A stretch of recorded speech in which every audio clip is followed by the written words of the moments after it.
Dime quién fue, hijo, por lo que más quieras. Dime quién te hizo esto. Ya tengo todo listo para dar con él. En cuanto tú me digas, saldré a buscarlo. Anda, dime quién te lo hizo. No sé, no le vi la cara. Todo estaba oscuro y nada más sentí lo que le dije. Algo tienes que recordar, hijo, piensa. Alguna voz, un gesto, al menos un sonido de algo que me ayude a dar con él. Si no me lo quieres decir por miedo, no te apures, no voy solo. Afuera tengo a 3 de mis compadres y vamos a ir juntos a buscarlo. Solo dime y hacemos que pague su maldad. No recuerdo nada, es así como le digo. Iba yo caminando por la noche y sin decirme nada, ni darme siquiera alguna explicación, vi nada más el bulto negro que se me aventó. Después sentí algo frío que se me metía hasta dentro de las tripas y que resultó ser una puntilla de metal que me retorció lo que uno lleva dentro. Pero no recuerdo nada más. Eso fue lo que le dijo Fabián a su padre, don Martín Quintero, patrón mío desde que me acuerdo, ya sea por conveniencia o por no quedarme más alternativa. Puede más por lo segundo que por lo primero. A don Martín lo conocí desde que él tenía la edad de su hijo. Siempre fue así de malicioso. Desde muy joven se le veía oscura la mirada y los ojos fruncidos como si llevara adentro un perro enfurecido. Y fue esa misma maldad la que heredó su hijo, Fabián, que era igual o peor. Si acaso por eso le había pasado lo que le pasó. Lo llevaron todavía como dormido hasta la casa de don Martín. A primera hora, muy en la mañana, las viejas devotas que van a misa encontraron a Fabián. Según ellas, el charco de sangre en que estaba tumbado el muchacho era tan así de este tamaño que hasta tuvieron que espantar a los perros que se habían arrimado al engotearlo. Nosotros fuimos a recogerlo. Para entonces ya muchas personas se habían juntado a curiosear y prenderle veladoras. Aquí todos conocían a Fabián, por lo maldoso que era y siendo hijo de quién es. No hacía falta pensar mucho para imaginarse los motivos que tuvieron para meterle aquel puñal en la barriga. Lo que sí resultaba más difícil era saber quién le hizo el favor entre tantos que le traían ganas desde mucho atrás. Yo le soportaba a don Martín todo lo que fuera. Bueno, hasta los malos tratos. Eso no me importaba demasiado, pero a su hijo lo traía muy atravesado. Con toda la mala pinta del papá, se aprovechaba de todos los de por aquí. No es que su padre no haya hecho lo mismo, pero que un chamaquito así lo hiciera. Y más que cargara conmigo para darse valor cada que le era indispensable, eso hacía que me tronara la cabeza por dentro. Eso pasaba cuando me mandaba llamar y yo tenía que seguirlo a todos lados con la pistola siempre lista para defenderlo, ya fuera para metérsele en la cama a cuanta mujer se le viniera en gana o para irse a robar lo que se le atravesara. Cierto es que me tocaba lo mío y pues yo a eso no le ponía objeciones, pero tampoco quitaba que se me revolviera el gusto con lo mal que me caía el chamaco. Por eso no me apuró gran cosa cuando lo encontraron medio muerto, con la cara embarrada de su propia sangre. A fin de cuentas, don Martín no podía recriminarme a mí. Yo siempre lo cuidaba, eso es verdad. Pero esa noche en especial, Fabián quiso que lo dejara solo. Todavía cuando yo insistí en acompañarlo, él me corrió con malos modos, sacando todo ese berrinche que llevaba tan adentro. Así que por ese lado podía estar tranquilo. Él se lo buscó. Estuvo 3 semanas así como dormido, nada más a quéjese y quéjese, con una venda muy apretada a la altura del ombligo, una venda siempre ensangrentada que le detenía la vida. Lo metieron a la cama y se la pasó murmurando, diciendo cosas entre sueños, mientras el sudor le gotaba como perlas de agua en todo el cuerpo. Había perdido mucha sangre. Bueno, eso dijo el doctor, quien estuvo todo el tiempo al lado suyo, no tanto por devoción, sino por todas esas amenazas que le hizo don Martín. Nosotros teníamos el encargo de vigilar que no se fuera a ir. Día y noche estuvo sentado junto a la cama de Fabián, tratando de alejarlo de la muerte y de paso, alejándose él también. Después de todo lo que pasó a Fabián, el patrón agarró un odio contra todos. No distinguió entre unos y otros, para él todos éramos culpables, porque no confiaban en nosotros con todo y que éramos nosotros los que le hacíamos sus trabajos. Él mismo me lo dijo.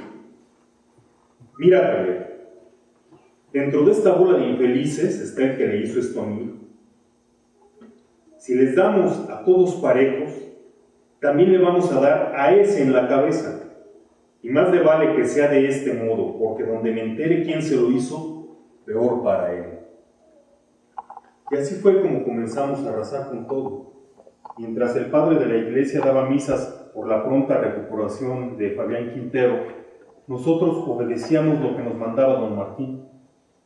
No quedó lugar de por aquí sin que le claváramos los dientes. Hombres, mujeres, niños, hasta los propios viejos, nos fuimos contra todos los enemigos del patrón. ¿Qué más nos daba golpear con esa hazaña, medio matar a unos que a los otros, entrar a las casas y llevarnos cualquier cosa que se nos antojara con cualquier pretexto?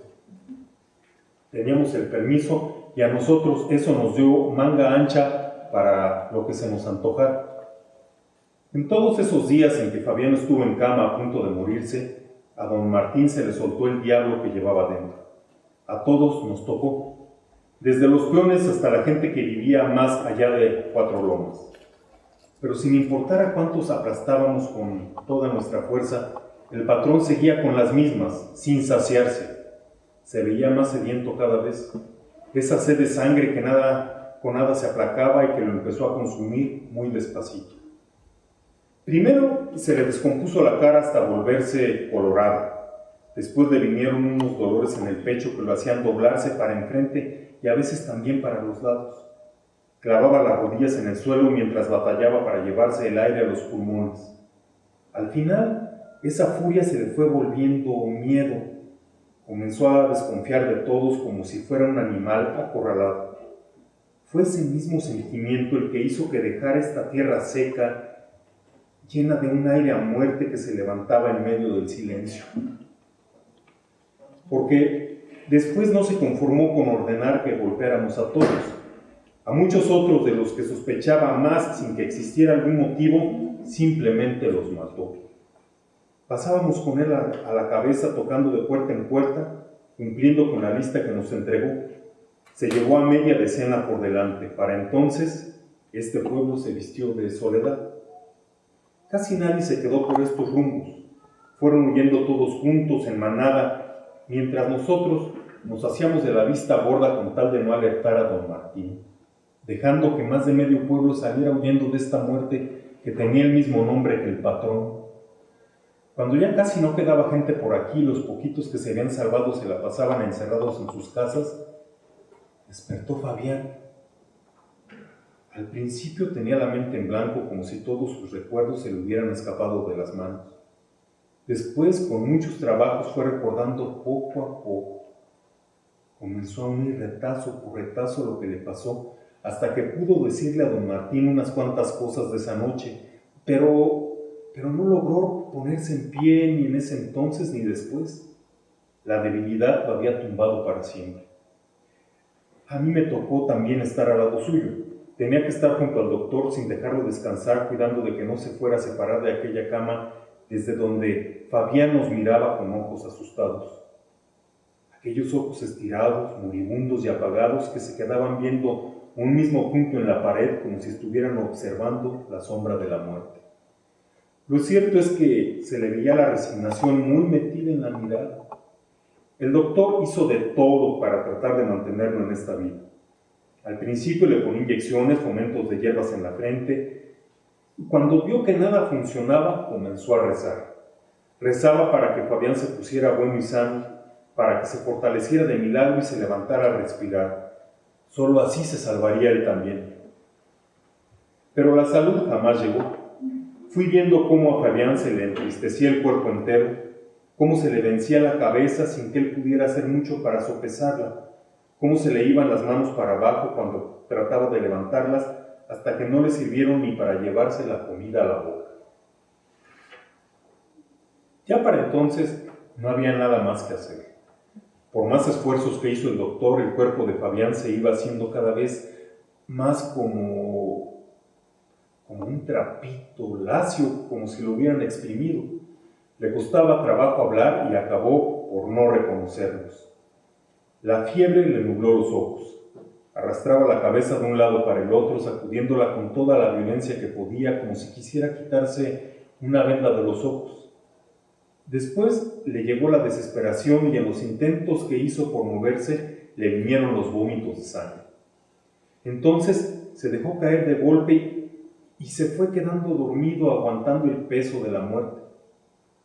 La cabeza se le fue de lado y luego para atrás, mientras la mirada se le puso blanca.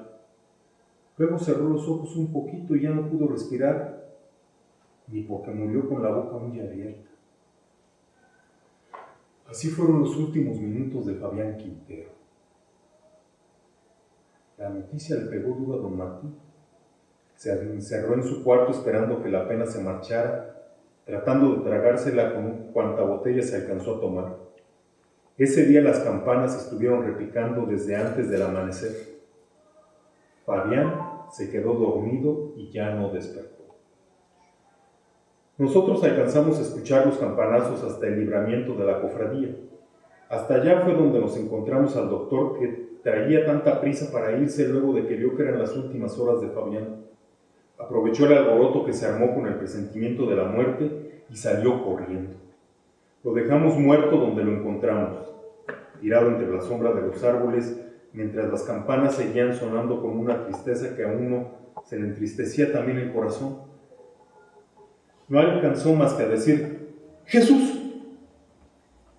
Y se quedó tumbado en el camino luego de que le dimos un machetazo en la cabeza y después un tiro en medio de la espalda.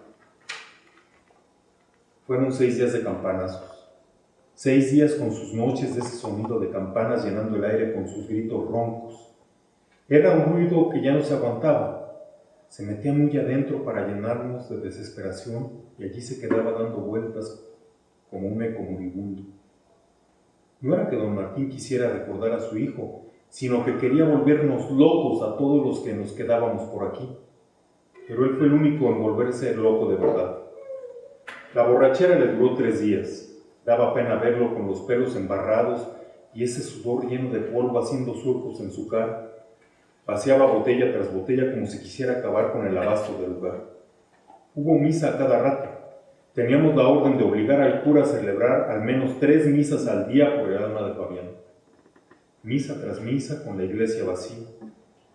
Después venían los rosarios con letanías tan largas y llenas de dolor para que de paso sirvieran como penitencia, y un montón de viejas enlutadas que trajimos de más allá de 4 lomas y que tenían la consigna de estar sollozando todo el día. Mientras tanto, las campanas seguían sonando, acabándose de llevar toda esperanza. Fue por esos días cuando el pueblo se quedó de veras solo. Hasta algunos de nosotros prefirieron irse aprovechando la borrachera del patrón. Aquellos 3 días en los que se le escapó lo último que le quedaba de buen entendimiento, porque en cuanto se le pasó la borrachera nos dimos cuenta de que ya se le había subido la locura. Nos miraba y nos volvía a mirar sin atinar a decirnos algo. Se la pasó en silencio muy metido en su cabeza hasta que muy al rato me mandó llamar. Todavía seguían sonando las campanas, por lo que me dio trabajo escuchar lo que decía, porque su voz era apenas un hilito de sonidos. «Mátalos a todos», me ordenó, y volvió a clavar los ojos en la oscuridad. Pero para entonces no quedaba nadie a quien matar. El pueblo se había quedado solo, nada más, poblado por un viento muy seco y muy amargo que lo recorría sin parar y que se la pasaba azotando las puertas de las casas solas. Sin embargo, yo tenía que cumplir aquella orden, así que me salí del camino y maté al primer hombre que tuvo la desgracia de cruzárseme en la mía. Tenía que llevarle los muertos para que el patrón los viera. Quería ver los cuerpos con sus propios ojos, sentir las pieles frías endureciéndose tras la llegada de la muerte. Y se los llevé. Le llevé al mismo hombre varias veces, siempre vestido con algo diferente, con sombrero, sin zarape, con el bigote recortado. Don Martín ya no veía, solo miraba de reojo y cada vez que se lo presentaba decía lo mismo que dijo la primera vez. Ahora sí, Javier, este es el asesino. Y volví a decir lo mismo una y otra vez como si quisiera convencerse, incluso cuando el cuerpo de aquel hombre comenzó a apestar con el paso de los días. Después de que me decía todo eso, se volvía a meter en sí mismo y se envolvía con su propia soledad. Sin embargo, a pesar de todos sus esfuerzos, nunca supo bien a bien quién había matado a su hijo. Pero yo sí lo supe. Yo maté a Fabián. Una noche antes de que lo matara, me mandó llamar. Me ordenó que lo siguiera como me lo había ordenado tantas veces. Quería ir a metérsele a la cama a la niña Eugenia, una muchachita sola. Ella lo había estado desairando, así que yo tuve que ir en varias ocasiones, primero ahuyentarle a sus muchos pretendientes y de paso asustarle ella también, para que no le pusiera demasiada resistencia. Pero esa noche Fabián estaba decidido a meterse entre sus brazos, por más que no quisiera. En el camino me fue repitiendo su misma cantaleta que tanto me chocaba. Con sus aires de patrón, el chamaquito ese era una cosa pesada, como una patada en las costillas. Me dijo: mira, Javier, yo sé que no te caigo bien, pero vete acostumbrando. Antes de lo que piensas, todo esto será mío. Mi padre ya está viejo como tú. ¿Qué tanto falta para que él no esté y yo sea tu único patrón? Me había dicho lo mismo no sé cuántas veces y cada vez que lo decía a mí se me revolvía todo por adentro. Fabián tenía la sangre tan pesada que solo lo aguantaba por pura obligación. Por eso se me ocurrió matarlo. Eso sucedió después del asunto de la niña Eugenia, cuando al regresar a mi casa me quedé afuera cogiendo el fresco de la noche. Estuve viendo el pedacito de luna que se asomaba y después la seguí mientras recorría la oscuridad entre las nubes.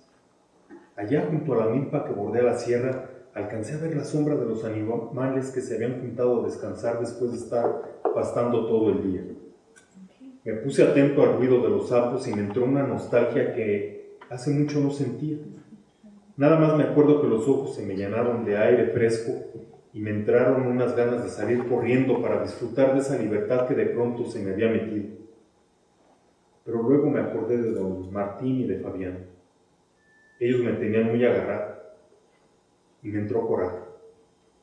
De ese coraje que pega y lo hace a uno pensar que hasta la mente reclama de tanto pensamiento con que uno la castiga. Por eso, noches después, cuando Fabián había agarrado valor para meterse a la cama de la niña Eugenia él solo, sin contar con mi presencia que la amenazara, quise aprovechar. Me despidió de malos modos para que lo dejara solo, así que lo acompañé nada más hasta la calle de la iglesia, justo antes de doblar la esquina. Me quedé de pie, viéndolo avanzar unos cuantos metros y me fui corriendo por el otro lado, dándole vuelta al caserío para topármelo de frente antes de que saliera de la calle. Me quité el sombrero y me eché gabana encima. Así me dio hecho bola para que no reconociera mi figura.